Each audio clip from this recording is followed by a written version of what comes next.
जय हिंद दोस्तों। मैं राहुल आप सभी का वेलकम करता हूं आपके अपने यूट्यूब चैनल अपना एजुकेशन क्लास में। दोस्तों, आपको हिस्ट्री का फिलहाल अभी वीडियोस मिल रहे हैं यूट्यूब पे और 2-3 दिन से नहीं मिल पा रहा है। आपको पता होगा दीपावली है, थोड़ा सा व्यस्तता इसके कारण है, इसलिए वीडियोस नहीं मिल पा रहे हैं। इसके लिए हम बहुत जल्द अगेन आपको रेगुलर वीडियोस मिलना शुरू हो जाएगा। तो और फिलहाल उसके साथ साथ हम जो है अब रेगुलर बेसिस पे जो अपना प्रतियोगिता दर्पण का एडिशन है ना, इसको जो है रेगुलर बेसिस पे देखा करेंगे। ये मंथली एडिशन है और आपको इसके वीडियोस थोड़ा थोड़ा करके रोज मिलते रहेंगे। तो चलिए दोस्तों, अपना पहला पार्ट जो प्रतियोगिता दर्पण का है, राष्ट्रीय घटनाक्रम, इसको समझते हैं। चलिए स्टार्ट करते हैं। तो जैसा कि आपको पता होगा दोस्तों कि बीजेपी के द्वारा शासित गुजरात में भी अब जो है सीएम को चेंज कर दिया गया है, गुजरात के सीएम को भी बदल दिया गया है और अब जो है भूपेंद्र पटेल जी जो हैं गुजरात के नए सीएम बन गए हैं। ठीक है, तो अब गुजरात के नए सीएम भूपेंद्र पटेल बन गए हैं और आपको पता होगा कि इनसे पहले श्री विजय रूपाणी जी गुजरात के सीएम थे। ठीक है, आपको पता होगा कि विजय रूपाणी जी से पहले जब मोदी जी लोकसभा के लिए चुने गए थे तब आनंदीबेन पटेल को गुजरात का सीएम बनाया गया था, है ना। लेकिन उसके बाद क्या हुआ था कि 2016 में आनंदीबेन पटेल को राज्यपाल बना दिया गया, इनको राज्यपाल नियुक्त कर दिया गया और उसके बाद जो है विजय रूपाणी जी को गुजरात का सीएम 2016 में ही बना दिया गया था। उसके बाद 2017 में फिर विधानसभा के चुनाव भी हुए और चुनाव में क्या हुआ, बीजेपी जीत गई, बहुमत से जीती, है ना। और उसके बाद 2016 में जो विजय रूपाणी सीएम बने थे उनको बिना रिमूव किए पार्टी के लीडरशिप को चेंज नहीं किया गया और विजय रूपाणी जी को ही वहां का सीएम बने रहने दिया गया। लेकिन जब आपको पता है कि अब 2022 में फिर से विधानसभा के इलेक्शंस हैं, तो क्या हुआ है, कुछ बस इलेक्शन के कुछ दिन, मुश्किल से 4-5 महीने हैं, है ना। तो उसके मात्र 4-5 महीने पहले वहां का प्रतिनिधित्व, वहां का लीडरशिप चेंज कर दिया गया है और विजय रूपाणी जी को रिमूव करके उनके स्थान पे अब जो गुजरात के नए सीएम बने हैं वो हैं आपके भूपेंद्र भाई पटेल। जी हाँ, यही है अपने भूपेंद्र भाई पटेल, आप इनको देख सकते हैं, ये हैं अपने भूपेंद्र पटेल। देखिए, अब एक चीज और है कि भूपेंद्र पटेल जो है ना, वो इस बार पहली बार 2017 में गुजरात के घाट लोढ़िया सीट से विधानसभा के लिए निर्वाचित हुए थे।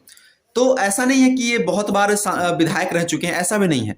ये जो भूपेंद्र पटेल हैं ये पहली बार 2017 में ही विधानसभा का चुनाव जीते हैं और किस जगह से जीते हैं, तो घाट लोढ़िया सीट से। ये आप ध्यान रखिएगा कि ये जो इस बार विधानसभा के लिए चुने गए थे ये घाट लोढ़िया सीट से चुने गए थे और ये इनका पहला बार ऐसा था जब ये विधायक बने थे, इससे पहले ये विधायक भी नहीं बने थे। ठीक है, तो भूपेंद्र पटेल को जो है क्या हुआ कि अभी जब विजय रूपाणी जी हटे हैं तो 13 सितंबर 2021 को इन्हें सीएम पद की शपथ दिलाई गई है और उस दिन अकेले इन्हीं को शपथ दिलाई गई थी, इनके साथ और किसी को भी शपथ नहीं दिलाया गया था। हाँ, उसके फिर क्या होता है, 3 दिन बाद 16 सितंबर को इनका जो मंत्रिमंडल होगा उनको शपथ दिलाया गया। अब जो मंत्रिमंडल का गठन हुआ है इसमें 10 कैबिनेट मिनिस्टर हैं और 14 राज्य मंत्री हैं। तो इस तरह से इनके अभी फिलहाल मंत्रिमंडल में टोटल 24 मंत्री हैं, जिसमें से 10 कैबिनेट हैं और 14 राज्य मंत्री है इसमें शामिल किया गया। ठीक है, और ये जो नई मंत्रिमंडल बनी है इसमें जो विजय रूपाणी जी की सरकार के जो जितने भी मंत्री थे उनमें से किन्हीं को भी शामिल नहीं किया गया है, यानी बिल्कुल ये फ्रेश मंत्रिमंडल का निर्माण फिर से किया गया है। और आपको बता दें कि जो नई सरकार में कोई भी डेप्यूटी सीएम भी नहीं है, यानी कोई भी उप मुख्यमंत्री नहीं है। ठीक है, और आपको पता ही होगा भी हाल फिलहाल में बीजेपी ने कई जगह अपने सीएम्स, अपना प्रतिनिधित्व, अपना लीडरशिप को चेंज किया है। जैसे आपको पता ही होगा कि कर्नाटक में भी, उत्तराखंड में भी इन्होंने अपने सीएम को चेंज किया है और कर्नाटक के जो नए सीएम बने हैं उनका नाम आप याद रखिएगा, वो है वासवराज बॉम्बे। यहाँ पे आपको नाम भी मिल रहा होगा, वासवराज बॉम्बे, है ना। और जो उत्तराखंड के नए सीएम बने हैं वो है पुष्कर सिंह धामी।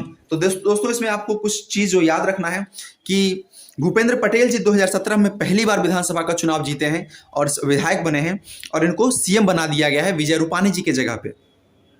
अच्छा, ये जो जीते थे ये घाट लोढ़िया सीट से जो है ये जीते थे और इनको 13 सितंबर को, देखिए घाट लोढ़िया सीट से ये विधानसभा के लिए निर्वाचित हुए थे और उनको 13 सितंबर 2021 को मुख्यमंत्री पद की शपथ दिलाई गई है और उसके बाद 16 सितंबर को 24 मंत्री को शपथ दिलाया गया है, जिसमें कि 10 कैबिनेट और 14 राज्य मंत्री थे। ठीक है, इसमें कोई भी रूपानी सरकार की कोई भी मंत्री इसमें नहीं है और ना ही इसमें कोई डेप्यूटी सीएम है। तो ये अपना पहला राष्ट्रीय क्रम था। अपना अब नेक्स्ट देखते हैं। हमारा दूसरा जो टॉपिक है वो है कि जमीन से आकाश में मार करने वाली जो एमआरसैम मिसाइल है, इसकी पहली यूनिट को एयरफोर्स को सौंप दी गई है। तो जो जमीन से आकाश में मार करने वाली जो एमआरसैम मिसाइल्स हैं, इसकी पहली यूनिट को जो है एयरफोर्स को सौंप दिया गया है। देखिए, एमआरसैम का मतलब होता है medium range surface to air missile. Medium range surface to air missile, इसमें जो है मिसाइल्स को जमीन से लॉन्च किया जाता है आकाश में। जो भी जो अपोजिट टीम जो है, अपना विपक्षी देश जो है, उनका रॉकेट्स को डिस्ट्रॉय करने के लिए। ठीक है, तो ये जो है अपने देश के इंफ्रास्ट्रक्चर को मजबूत करने के साथ साथ जो है, आपको पता ही होगा, आत्मनिर्भर भारत की दिशा में एक बहुत ही बड़ा कदम उठाया गया है, क्योंकि ये अपना स्वदेशी है। इसका लगभग जितना भी चीज है ये अपने स्वदेश में निर्मित हुआ है ना। अब जो आप जानते हैं, जो एमआरसैम जो मिसाइल है, इसको सितंबर 2021 में जो है एयरफोर्स में इसको शामिल किया गया है। तो अपना सितंबर की ये इवेंट है जब एमआरसैम मिसाइल को अपने एयरफोर्स में शामिल किया गया है। और इसकी जो पहली यूनिट है, इसको रक्षा मंत्री जो है भी राजनाथ सिंह, है ना, उनकी उपस्थिति में डीआरडीओ ने क्या किया है, उस समय के जो एयरफोर्स के चीफ थे आरकेएस भदौरिया, उनको पहला स्क्वाड्रन सौंप दिया है। तो रक्षा मंत्री राजनाथ सिंह की उपस्थिति में क्या हुआ है, जो डीआरडीओ ने इसका जो पहला यूनिट था, वो उस समय जो थे अपने एयरफोर्स के चीफ आरकेएस भदौरिया, उनको सौंप दिया गया है। और इसे जो है राजस्थान के जैसलमेर जिले में जो एयरफोर्स का जो 2204 बटालियन है, स्क्वाड्रन है, उसमें शामिल किया गया है। तो इसको आप याद रखिएगा कि राजस्थान के जो जैसलमेर जिले में जो एयरफोर्स का 2204 स्क्वाड्रन है, 2204 स्क्वाड्रन राजस्थान जैसलमेर, ठीक है, उसमें इसको शामिल किया गया है। और ये जो है बहुत ही प्रभावी है, और ये किसी भी मौसम में, इवन आंधी तूफान, बरसात, रात, किसी भी मौसम में 70 किलोमीटर की रेंज में जो है कई लक्ष्यों को एक साथ भेदने में सक्षम है। यानी एक साथ जो है मल्टीपल टारगेट्स को हिट कर सकता है। ठीक है, एमआरसैम को जो बनाया किसने है, तो एमआरसैम को जो है डीआरडीओ ने बनाया है। और इसके साथ जो काम किया था वो इजराइल एरोस्पेस इंडस्ट्री ने। जी हाँ, यानी ये डीआरडीओ और इजराइल एरोस्पेस इंडस्ट्री दोनों ने इसको मिल के बनाया है। ठीक है, और आपको पता होगा हमारे देश में पहले से ही जो आकाश मिसाइल काम कर रहा है, और उसके बाद जो है क्यूआर सैम पे भी काम चल रहा है, जो और भी घातक होगा। क्यूआर सैम का फुल फॉर्म होता है quick range surface to air missile. तो दोस्तों आप इसमें याद रखें कुछ चीज, कि ये जो है राजनाथ सिंह जी की उपस्थिति में जो है एयरफोर्स को सौंप दिया गया है। और इसको जैसलमेर के जो 2204 स्क्वाड्रन है उसमें शामिल भी कर लिया गया, इसके पहले यूनिट को। और आगे जो है और भी ऐसे बहुत से स्क्वाड्रन भारतीय एयरफोर्स को मिलती रहेगी। और अभी फिलहाल क्यूआर सैम पे काम भी चल रहा है। और आप जानते हैं आकाश मिसाइल पहले से ही भारत में इंडक्ट किया जा चुका है, और अब तो इसे जो है विदेश को भी निर्यात करने पे बातचीत चल रही है। तो ये अपना आज का दूसरा टॉपिक था। थर्ड टॉपिक पे अपना लोग चलते हैं। दोस्तों अपने थर्ड न्यूज की तरफ चलते हैं।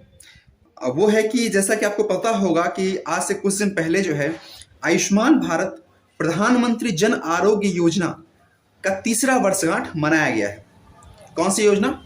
आयुष्मान भारत प्रधानमंत्री जन आरोग्य योजना, इसका जो है तीसरा वर्षगांठ मनाया गया है।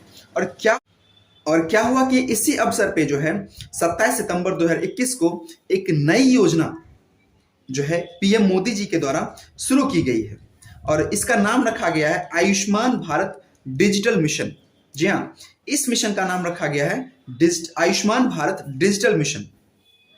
हालांकि देखिए, इस योजना का जो घोषणा है वो पीएम मोदी 15 अगस्त 2020 को ही स्वतंत्रता दिवस के अवसर पे लाल किले से कर चुके थे, लेकिन इसको स्टार्ट जो है अब किया गया है 27 सितंबर 2021 को, है ना। अब इसमें मुख्य बातें इसका क्या है वो समझते हैं।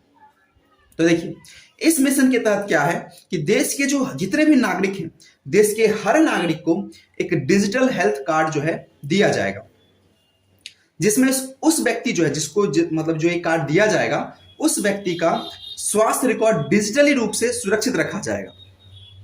अब इसका मतलब क्या है? तो देखिए, ये कार्ड कैसा होगा वो बता, समझिए इसको। देखिए, जैसे आप सभी लोग को के पास आधार कार्ड होगा, है ना? बिल्कुल आधार कार्ड के जैसा ही ये भी आप सभी लोग को अलग अलग दिया जाएगा। सभी व्यक्ति का अपना अपना अलग हेल्थ कार्ड होगा और इसमें जो है उनका स्वास्थ्य रिकॉर्ड डिजिटली रखा जाएगा। ये कैसे रखा जाएगा वो आगे आपको एक्सप्लेन करेंगे।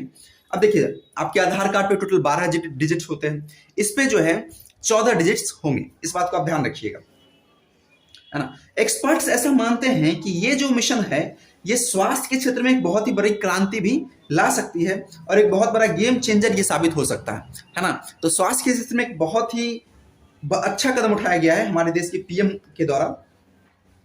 अब देखिए, होगा क्या कि इस मिशन के तहत अब हमें हर जगह पे अपने पुराने डॉक्टर के पर्चे, दवाई, पेपर्स ये जो ले जाते थे ये अब हमें ढोना नहीं पड़ेगा।